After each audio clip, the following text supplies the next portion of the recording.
రాజేంద్ర నగర్ మండలం ఉప్పరపల్లిలోని happy homes apartments ఎప్పుడు ప్రశాంతంగా ఉండే ఈ ఫ్లాట్స్ లో ఒక్కసారిగా అలజడి కనిపించింది. అంతా నిద్రలోకి జారుకుంటున్న వేళలో అరుపులు, పరుగులు, ఉరుకులతో టెన్షన్ గా మారింది. ఒక్కసారిగా వందలాదిగా పోలీసులు మోహరించారు. ఫ్లాట్స్ లో నివాసం ఉంటున్న వారిని ఖాళీ చేయించి బయటకు పంపేశారు. ఆ ప్రదేశాన్ని మొత్తం తమ ఆధీనంలోనికి తెచ్చుకున్నారు. అసలు ఏం జరుగుతోందో తెలియక అక్కడ ప్రజల్లో ఆందోళన పెరిగింది. మైలార్దేవుపల్లిలోని ముత్తూట్ ఫైనాన్స్ లో దొంగతనానికి యత్నించిన 4 దొంగలు ఉప్పరపల్లిలోని హ్యాపీ హోమ్ అపార్ట్మెంట్స్ లోనికి ప్రవేశించారనే అనుమానంతో పోలీసులు రాత్రంతా జల్లెడపట్టారు. దొంగలతో పాటు మారణాయుధాలు భారీగా ఉన్నాయని తెలియడంతో మొత్తం 9 బ్లాక్స్లో 900 ఫ్లాట్స్ లో పోలీసుల సెర్చ్ ఆపరేషన్ కొనసాగింది. 300 మందికి పైగా పోలీసులు, ఆక్టోపస్ బృందాలు, డాగ్ స్క్వాడ్స్ ఈ ఆపరేషన్ లో భాగమయ్యాయి. అయితే వారితో పాటు మారణాయుధాలు ఉన్నట్టు తెలియడంతో పోలీసులు వారిని పట్టుకునేందుకు భారీ ఆపరేషన్ చేపట్టారు.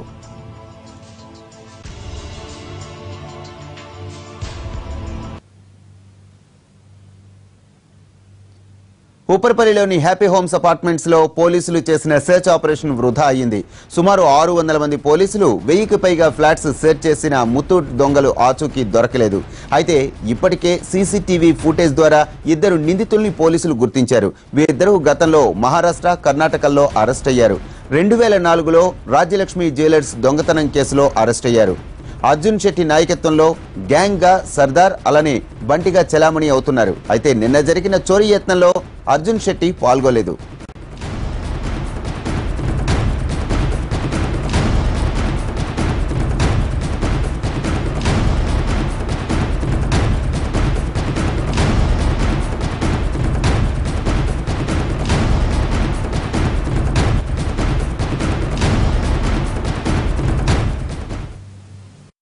Same plan, same bank, same scene. But అప్పుడు బంగారం కడ్డీలు, నోట్ల కట్టలు దొరికాయి. ఈసారి మాత్రం ఫెయిల్ అయ్యారు. ప్లాన్ వర్కౌట్ అవ్వకపోగా నిఘా నేత్రాలకు అడ్డంగా దొరికిపోయారు.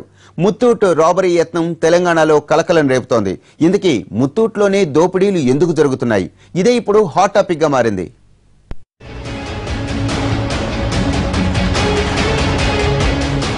దోపిడీ దొంగలకు ముత్తూట్ ఫైనాన్సులంటే ఎంతో ఇష్టం.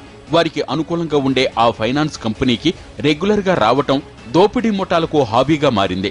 సైబరాబాద్ కమిషనరేట్ పరిధిలోని మియాపూర్ సమీపంలో జరిగిన బేరంగూడ ముత్తూట్ ఫైనాన్స్ దోపిడీ కేసును మరువక ముందే అదే కమిషనరేట్ పరిధిలోని మరో ముత్తూట్ ఫైనాన్స్ కంపెనీలోకి మరోసారి తుపాకులతో ఎంటర్ అయ్యారు.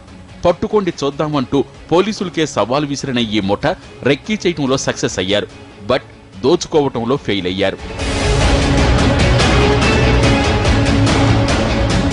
బేరంగూడ ముత్తూట్ మాదిరిగానే రాజేందర్ నగర్ సమీపంలోని మైలార్దేవుపల్లి ముత్తూట్ ఫైనాన్స్ లో దోపిడీకి ప్లాన్ చేశారు 4 సభ్యుల ముఠ.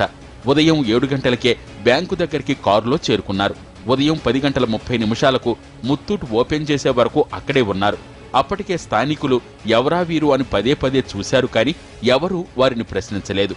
ఓపెన్ చేసిన 10 నిమిషాల్లో 2 లోపలికి ఎంటర్ అయ్యారు. అప్పుడే విధుల్లో చేరుతున్న సిబ్బంది ఎవరు పనుల్లో వారున్నారు.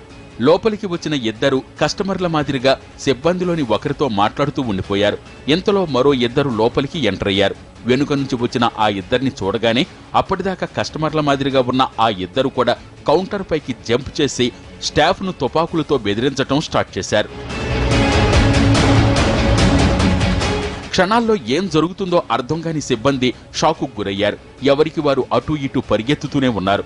4 తుపాకులు, 1 కత్తితో వచ్చిన 4 దోపిడీ దొంగలు వారిని ఓ చోటకి చేర్చే ప్రయత్నం చేస్తుండగానే సిబ్బందిలోని ఓ మహిళ భయంతో పరుగులు పెడుతూ అలారం బటన్ను నొక్కేసింది. ఇంకేముంది, దోపిడీ దొంగలకు అలారం సౌండ్తో మైండ్ బ్లాంక్ అయ్యింది. ఎంత స్పీడ్గా వచ్చారో అంతే స్పీడ్గా పరుగులు పెట్టారు. అలారం సౌండ్తో అలర్ట్ అయిన స్థానికులు వారిని పట్టుకునే ప్రయత్నం చేసిన తుపాకులను గాల్లో తిప్పుతూ మార్దూంగా అంటూ గట్టిగా అరుస్తూ కారులో పరారైపోయారు. తుపాకులు చూసి నిందితుల్ని పట్టుకునేందుకు ప్రయత్నించలేకపోయామంటున్నారు స్థానికులు. నెల రోజుల క్రితమే ఈ బ్రాంచ్ ఓపెన్ అయిందని, ఉదయం నుంచి వారిని తాము చూస్తూనే ఉన్నామన్నారు ముత్తూట్ కిందనే ఉండే షాపుల నిర్వాహకులు.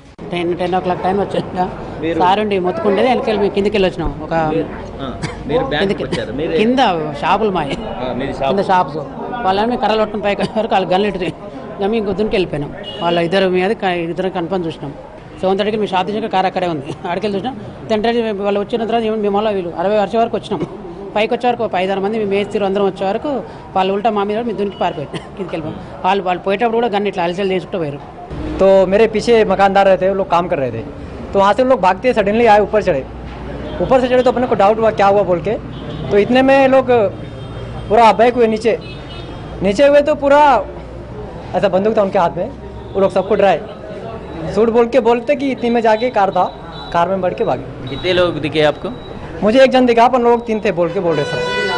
मगर जो पब्लिक आई थी ऊपर वो सब रिवर्स गए सीढ़ी से नीचे आए, तो वो लोग एक जन था उसको देखा मैं, उसके हाथ में एक बंदूक था तो सबको पब्लिक को दिखा के डरा के फिर रिवर्स आराम से जाके गाड़ी में बैठा. वो गाड़ी में बैठते वक्त भी बंदूक दिखाया सबको और बैठ के उसमें से निकला. फिर ఇంతకీ బేరంగూడ దోపిడీ గ్యాంగ్తో ఈ ముఠాకు సంబంధాలున్నాయా?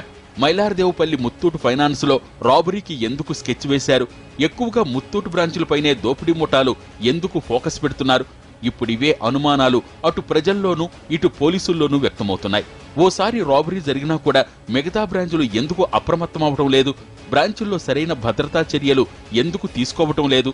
ముత్తూట్ రాబరీ వెనుక ఏదైనా పెద్ద మాస్టర్ ప్లాన్ ఉందా అనే కోణంలోనూ ప్రత్యేక బృందాలు దర్యాప్తు చేపట్టాయి.